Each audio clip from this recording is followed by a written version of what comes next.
What's going on, guys? I'm Tyler, and in continuing my series of Disney movie reviews, I'm here to let you know that Brother Bear is no perfect movie.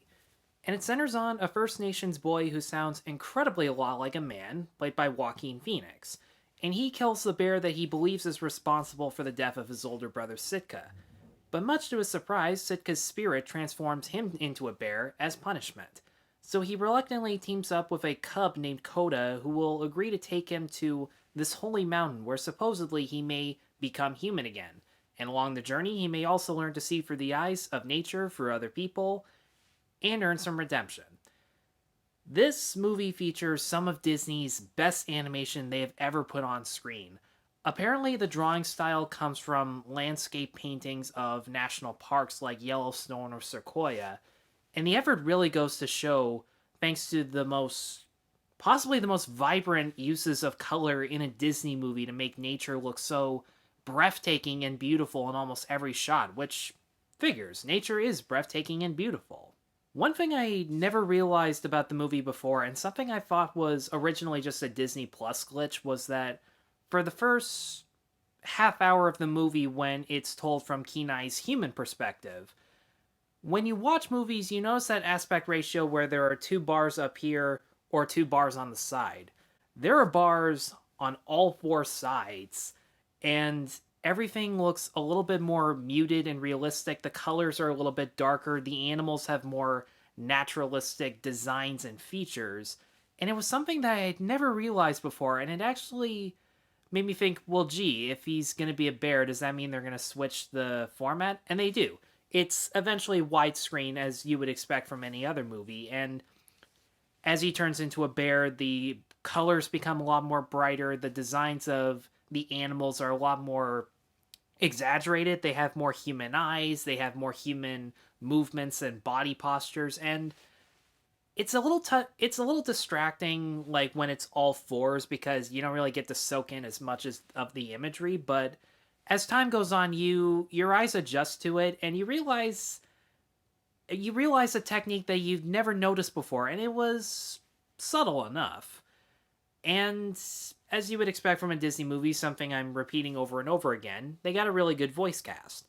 I'm still I'm still adjusting to saying that Joaquin Phoenix is in a Disney movie because this seems really out of the box for him. I mean, sure, Kenai is very hot-headed and impulsive, which, nothing new for Phoenix there, but there are a lot of scenes where he has to deliver his lines in a much more soft and quiet fashion, and it was a good change of pace to see him still be like a tormented and flawed character, but tormented and flawed in a silent way, because in his situation, nobody's going to believe that he was turned from human to bear, and even if they did, what's he going to say to this young cub when he's like, hey, I used to be a hunter, I used to hate bears and chase them around with spears?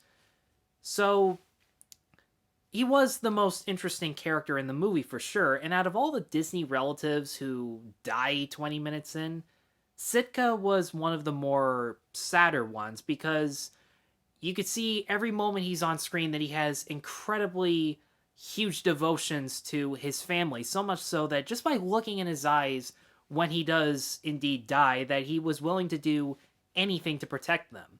But in the scenes before that, he was never overbearing. He did goof around with them. He joked with them all the time, and it felt like a naturalistic connection that we don't get very often with Disney relatives like that. Usually they're just there to say, your destiny will be this. And those scenes are in there, but there's still some times where they get to just be people and just talk each other off and stuff like that. And the middle brother, Tanahi, also has a much more stronger arc than I remembered as a kid, because when his brother does die and Kenai disappears, before the entire movie, he was just a smartass and just teased Kenai from nonstop. And then when Sitka dies, he's like, don't go after that bear. We're not going to get anything out of it.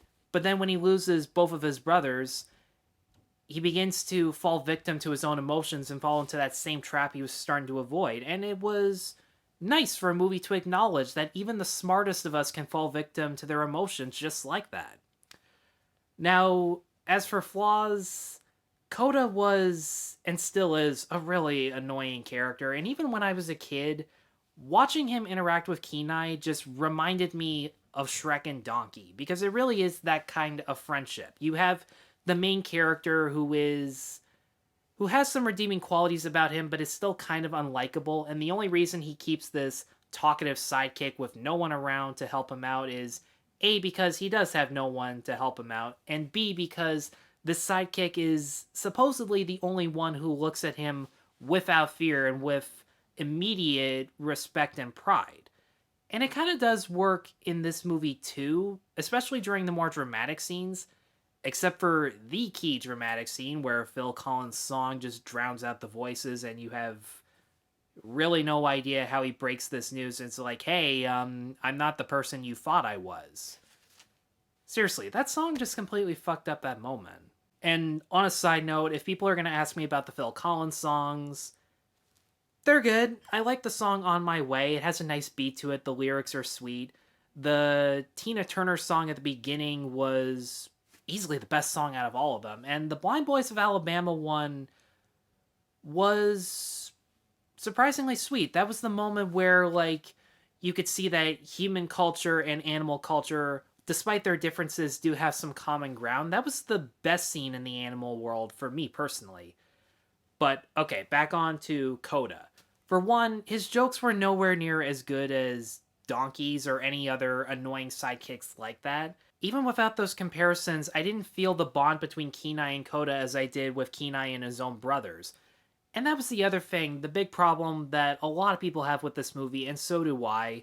I would have liked as many scenes of the Inuit tribe as much as I did with the animal world, because the first 30 minutes present Inuit culture and spiritual beliefs in such a fascinating way, and it's a culture that we almost never see on screen anymore. If ever, really.